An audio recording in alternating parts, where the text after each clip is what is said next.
Bienvenue pour un nouveau numéro de 76 Le Mag, le magazine tout en images du département de la Seine-Maritime. Ce mois-ci, nous avons pris la direction du Havre et plus précisément les quais du bassin Paul Vatine où on va assister aux préparatifs de la 16e édition de la Transat Jacques Vabre. Pour en parler, nous avons deux invités, deux choix. Timothée Paulet, c'est le Benjamin de cette épreuve à 22 ans. Ce Havrais va participer quand même pour la deuxième fois à cette Transat. Et puis Damien Seguin qui est sur le bateau Apicile et surtout à la tête d'un beau projet d'inclusion. Vous l'aurez compris, on parlera beaucoup nautisme dans ce numéro, mais pas que. Je vous propose de découvrir le sommaire de votre magazine.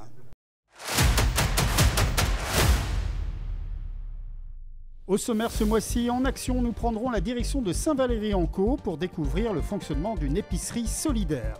76 secondes en bref, inauguration du chantier naval de Fécamp, lancement du dispositif de lutte contre la précarité menstruelle. Nous balayerons toute l'actualité du département. Talent d'ici, nous découvrirons un métier d'art, celui de tapissier décorateur avec Edith et Hervé Autin du côté de Haut-Peugard. Carnet d'expo nous emmènera au château de Martinville découvrir une magnifique exposition consacrée à une tradition datant du Moyen-Âge, le trousseau de mariage. 30 ans d'émotion, 30 ans d'histoire, 30 ans de partage. Voilà ce que l'on peut voir inscrit sur ces panneaux suspendus à l'entrée du pavillon principal de la Transat Jacques Vabre. Un pavillon qui fait face à cette magnifique flotte de la 16e édition de la Transat Jacques Vabre. Il y a 30 ans, ils étaient 13 navigateurs chevronnés à vouloir relever le défi de parcourir en solitaire la fameuse route du café qui, au XVIIIe siècle, reliait Le Havre au pays producteur de ces précieux grains. Et c'est un local, le skipper Paul Vatine, qui va remporter cette première édition de la course transatlantique devenue tout à fait mythique dans le monde, le circuit mondial de la voile. Aujourd'hui, ils sont pas moins de 190 skippers, dont 18 femmes, 17 nationalités à viser le départ et à s'apprêter à écrire un nouveau chapitre de cette transat mythique reliant Le Havre à Fort-de-France en Martinique. Avant d'aller rejoindre notre premier invité, Timothée Paulet, le Benjamin de l'épreuve, il est havré, il a 22 ans, eh bien je vous propose de faire un petit tour de toute l'actualité du département en 76 secondes.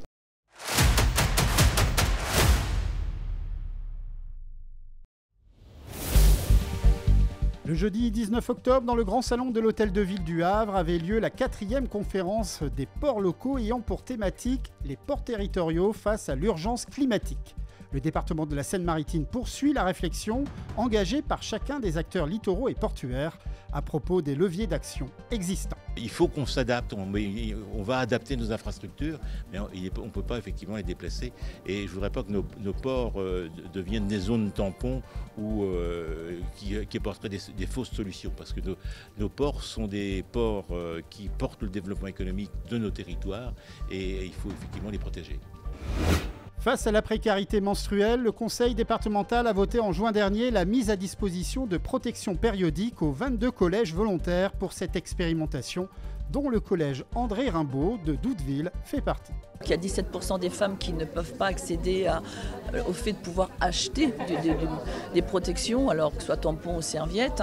Donc je sais que l'État a beaucoup travaillé sur les étudiantes, les lycéens aussi, il y a eu un travail de fait. Et donc pour nous, au département, il était important aussi de faire en sorte que ces élèves, parce que c'est surtout des élèves, des jeunes élèves, de 6e à la 3e, puissent ne pas louper l'école et puissent surtout tous les mois ne pas louper l'école et surtout récupérer leur dignité, parce que socialement c'est très difficile, on n'ose pas en parler parce que c'est un peu une honte de ne pas avoir les moyens de pouvoir acheter quelque chose, donc ça apporte un discrédit sur ces enfants, ça les met dans une souffrance qui est supplémentaire, et puis louper l'école c'est aussi perdre des chances d'égalité de traitement et de chances dans la vie de tous les jours et dans la vie scolaire. Avec une remarquable fréquentation de plus de 32 000 visiteurs, le département de la Seine-Maritime prolonge jusqu'au 7 janvier 2024 l'exposition Le Spleen d'Ulysse de Nikos Alagas, exposée depuis le 8 juin dernier au logis abbatial de Jumièges. Et voilà. Bravo. Le 21 octobre dernier, Bertrand Bélanger, président du département de la Seine-Maritime, accompagné d'Alain Basile, vice-président en charge des infrastructures, des ports et du littoral, ainsi que de nombreux élus, est venu inaugurer le chantier naval du port de Fécamp, qui a pour objectif de répondre aux besoins de proximité des pêcheurs et des plaisanciers pour l'entretien de leurs navires.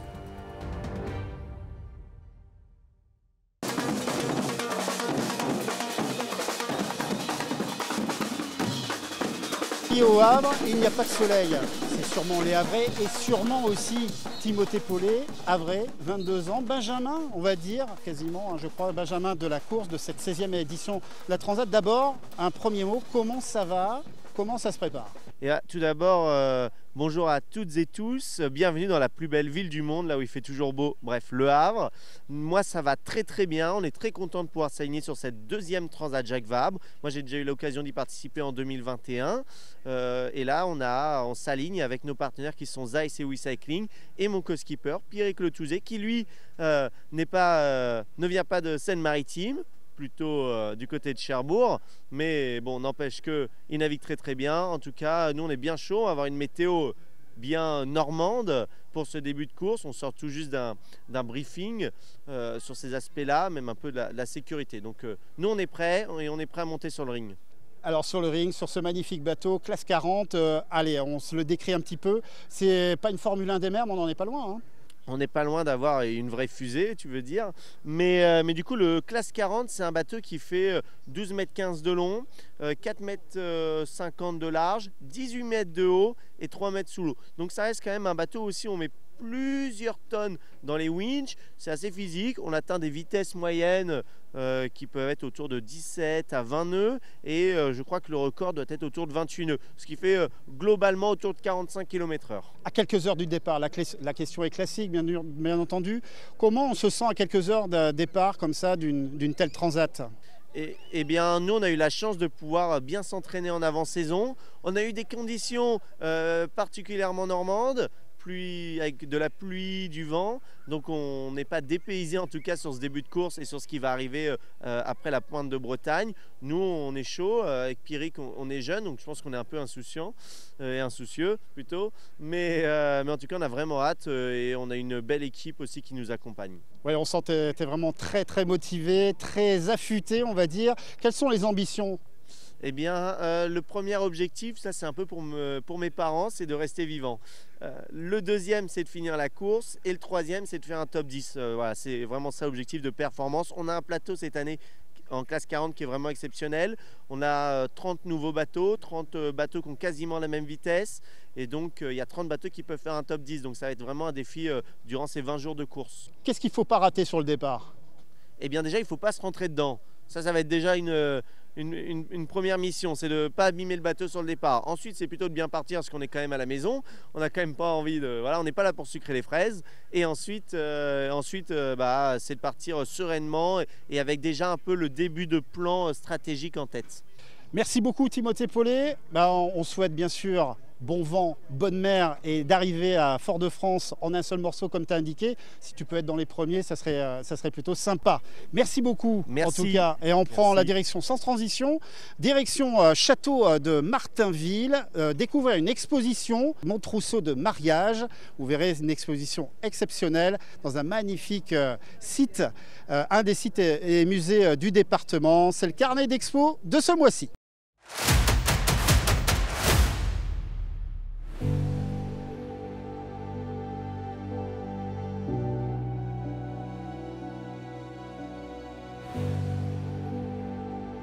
Alors effectivement, le trousseau de mariage est une tradition qui remonterait au Moyen-Âge jusqu'au XIVe siècle et qui va prendre tout son essor au XIXe siècle avec l'essor du blanc, du linge à profusion et notamment des grands magasins parisiens, et qui va progressivement s'atténuer avec l'émancipation féminine et l'évolution de la société, pour s'arrêter progressivement dans les années 60. Il faut tout de même savoir que les travaux de couture pour les jeunes filles ont perduré jusque dans les années 70 avec une épreuve ou certificat d'études.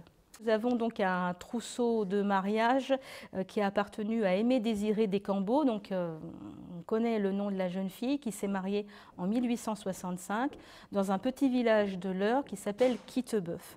Et on est effectivement sur un modeste trousseau de mariage, puisque la jeune fille certainement devait faire partie d'une famille de tisserands ou de cultivateurs, on était souvent les deux d'ailleurs, et elle a filé en fait, les chevaux de lin avec lequel elle a tissé torchons, nappes, draps, chemise de corps également, et également le doublier qui est ce qu'on appelle la nappe. Donc effectivement ici le trousseau est modeste puisqu'il y a seulement 6 torchons, 3 draps, 3 chemises, alors qu'à la fin du 19e siècle, et notamment avec l'essor des grands magasins, eh bien, le linge de corps comme le linge de maison va se compter par douzaines.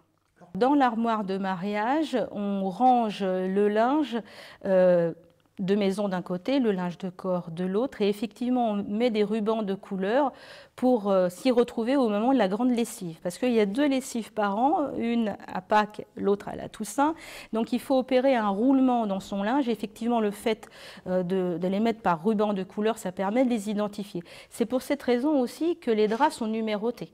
Si on a 2 douzaines de draps, eh bien on sait au moment de la lessive quel numéro on va devoir aller laver au lavoir.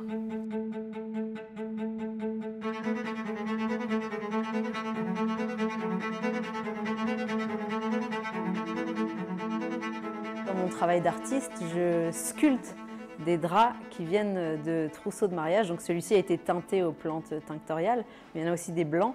Et du coup, lorsque je récupère en fait les draps, j'interviewe les femmes sur leur histoire, sur la provenance des draps, leur histoire personnelle aussi, toujours en lien avec cette tradition et avec leur matrimoine aussi, donc leurs souvenirs et liens avec leur mère et grand-mère. Lorsque je récupère le drap, j'extrais la broderie que j'encadre. Donc là, c'est Anne-Marie Dufour. Donc, sachant que les draps, c'était le seul endroit où allait rester le prénom de jeune fille, le nom de jeune fille. Ensuite, le deuxième élément, c'est le drap sculpté, donc qui est l'œuvre contemporaine en soi. Et le troisième élément, c'est l'interview, l'accès au portrait audio, où moi, toutes mes questions sont retirées. Donc, d'1 heure et demie d'interview, j'extrais entre 10 à 20 minutes de parole, de récit. Enfin, tout est coulé de source. Hein. Les jeunes nous disent qu'on est des boomers et qu'on a mangé la planète. Enfin bref, moi, je ne supporte pas qu'on me dise ça. Moi, quand je fais du montage aussi, je me plonge dans l'histoire de ces femmes et c'est très émouvant, autant pour moi que pour elles, parce qu'en fait, elles se remémorent des souvenirs d'il y a plus de 60 ans parfois. Donc voilà, et on est dans la transmission. C'est aussi pour les générations à venir que je fais ça, pour qu'ils puissent avoir une trace de leur matrimoine, finalement, de l'histoire de leur grand-mère. Et donc, on est dans l'individuel et le matrimoine collectif, bah, c'est toute cette histoire du trousseau de mariage.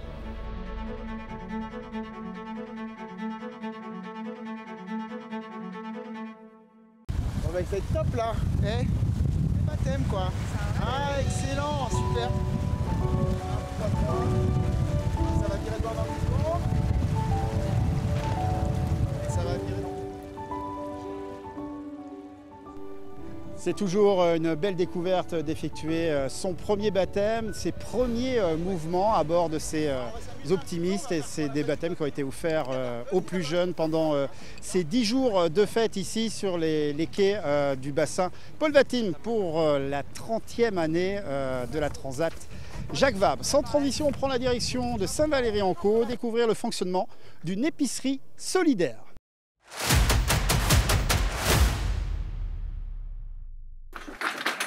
À l'épicerie solidaire au petit marché littoral de Saint-Valery-en-Caux, c'est le jour pour Florence de pouvoir faire ses courses.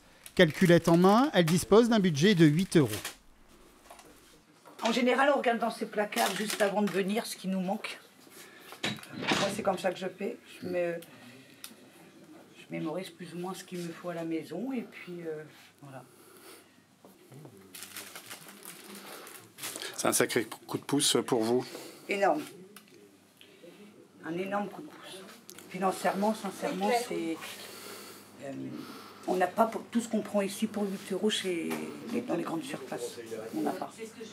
En effet, les produits sont 80% moins chers qu'en grande surface, ce qui permet à Florence d'effectuer à pleine course, lui permettant de compléter à moindre coût ses besoins alimentaires.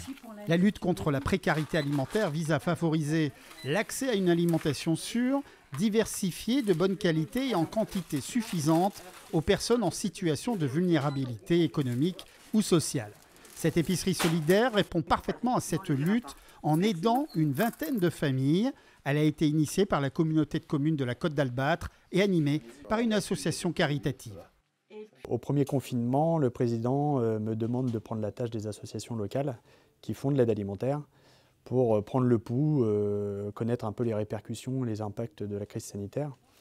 Et donc on a mis autour de la table tous les acteurs locaux qui nous font part d'une hausse des bénéficiaires, environ plus 20%, comme à l'échelle nationale, et surtout des nouveaux publics, des jeunes couples avec enfants, qui ont besoin d'un accompagnement au-delà de l'aide alimentaire.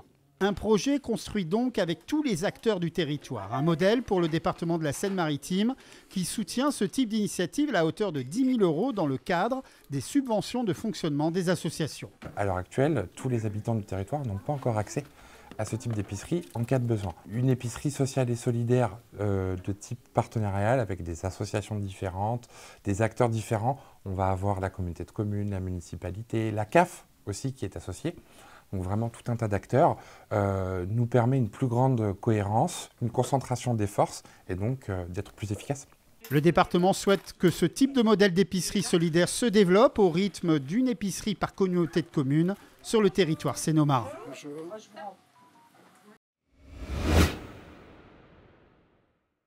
Le village de départ offre 10 jours d'animation au public pour découvrir des activités en tout genre, bien sûr liées avec l'activité du nautisme, test de winch, baptême de bateau. C'est aussi l'occasion pour le public venu nombreux de découvrir des initiatives positives, des projets d'équipage, et c'est le cas notamment le magnifique projet de Damien Seguin. Quand on dit l'inclusion comme horizon, on a quasiment tout dit, hein, c'est ça? Oui, on a quasiment tout dit. C'est vrai que j'ai la chance d'avoir un joli bateau pour la 5e fois sur une transat Jacques Vabre et avec le stand Happy Seal derrière nous qui accueille le public et qui fait des initiations en handisport sur différents supports. Ça peut être le basket fauteuil, le tennis de table fauteuil, voilà, de quoi sensibiliser un petit peu le public. La mer, hein, ça vous connaît, vous étiez le premier à participer en tant qu'handisport, en tant qu'handi au Vendée Globe. La transat Jacques Vabre, c'est quoi pour vous? C'est une bonne partie de mon histoire, hein. Comme je disais, c'est la 5e fois que je m'aligne sur le départ. C'est l'occasion de retourner aux Antilles, une fois de plus, là où j'ai grandi, où j'ai appris à faire du bateau aussi. Donc l'histoire a toujours une belle fin à ce niveau-là. Et c'est une compétition où on se jauge. Là, clairement, on est 38 IMOCA au départ, à 1 an tout juste du prochain Vendée Globe. Donc c'est une grande répétition générale pour tout le monde. Tout est possible sur un bateau, c'est la preuve. Oui, tout est possible. On parlait d'inclusion tout à l'heure, mais voilà, aujourd'hui sur le plateau de départ, il y a de plus en plus de féminines et ça c'est une excellente nouvelle. Mais il y a aussi 2 compétiteurs handisport. Il y a aussi un Chinois à qui il manque une main. Donc, il n'y a pas si longtemps que ça, j'étais encore le premier et le seul à faire ce type de bateau et ce type de compétition. J'ai réussi à montrer que c'était possible, que même avec une différence, j'étais capable de naviguer au moins aussi bien que les autres, voire mieux de temps en temps. Et ça a donné des idées à des petits copains. Donc voilà, j'espère bien que demain, ce sera une mixité complète sur ce type de course. Et quelles sont vos ambitions pour finir ? Alors, les ambitions, ça va être d'abord de rallier la Martinique, hein. On est sur un sport mécanique et avant de penser à gagner une course, il faut déjà penser à la terminer. Donc rallier la Martinique avant tout, et après voilà, on a un bateau qu'on a remis vraiment au goût du jour, notamment qu'on a équipé avec des grands foils. Donc je pense qu'on peut rêver aussi à un bon résultat. Merci beaucoup Damien Seguin, et puis on dit bien bonne course, bon vent et puis bien sûr bonne mer. C'est bientôt la fin de notre émission. Je vous propose de découvrir un savoir-faire sénomarin, celui de tapissier décorateur spécialisé dans la réfection de sièges d'époque et de style et de copies d'anciens. Les artisans d'art Hervé et Edith Autin nous ont ouvert les portes de leur atelier de tapisserie à Hoppegarde.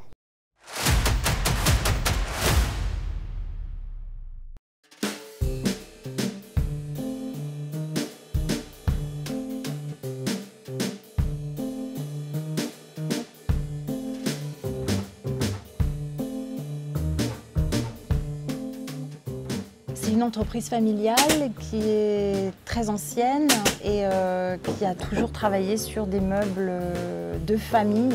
Donc c'est une affaire de famille pour nos clients et pour l'entreprise. On fait toute la décoration, la réfection de sièges anciens, de style, d'époque, contemporains aussi. Tous les décors de fenêtres, les tentures murales, les revêtements de sol. Voilà, tout ce qui concerne en fait l'esthétique dans la maison. C'est un travail très traditionnel. C'est refaire les sièges de façon traditionnelle, comme ils étaient faits à l'époque Louis-Philippe, en l'occurrence, pour le Voltaire. C'est-à-dire, on repart sur les sangles, le ressort, le crin. Après, il faut façonner la garniture de façon à ce qu'elle soit confortable aussi. Et puis, pour repartir pour 30 ans environ. Alors, Julie est en train de poser le velours sur une chauffeuse. Et c'est le velours de finition avant de réaliser la garniture. Et là, elle pose le velours pour que tout soit terminé, esthétique et que ce soit prêt à livrer chez les clients.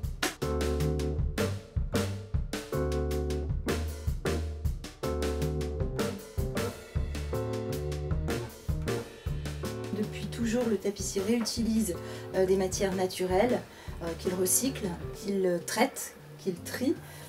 Ça va du crin animal au crin végétal, aux plumes, à toutes les matières, les ressorts. On réutilise le bois bien sûr des clients pour refaire des sièges qu'on répare. Donc vraiment, on ne jette rien.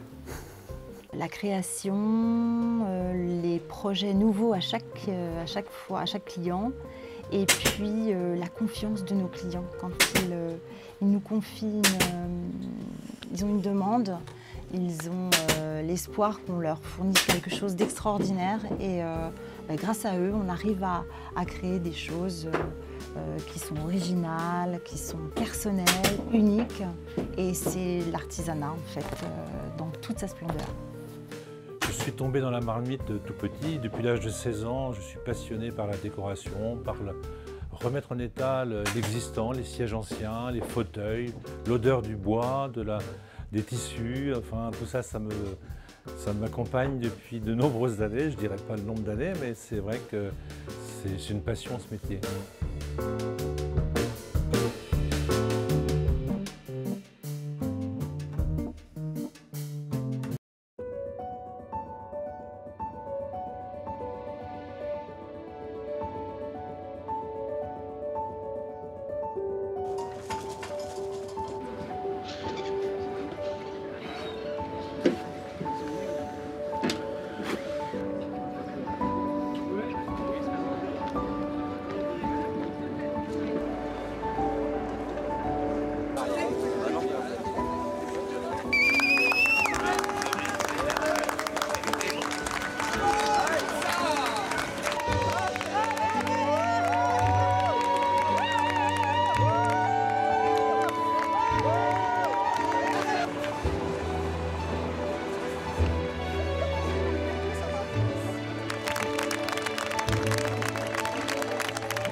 Pour cette 16e édition, un record, nous l'avons dit, 95 bateaux vont s'affronter sur l'eau, sur 4 parcours différents, un par classe, allant de 4500 à 7500 km. Les premières arrivées sont attendues autour du 12 novembre. Notre émission est terminée. J'espère que vous avez passé un agréable moment en notre compagnie. On se retrouve très vite pour un nouveau numéro. D'ici là, portez-vous bien.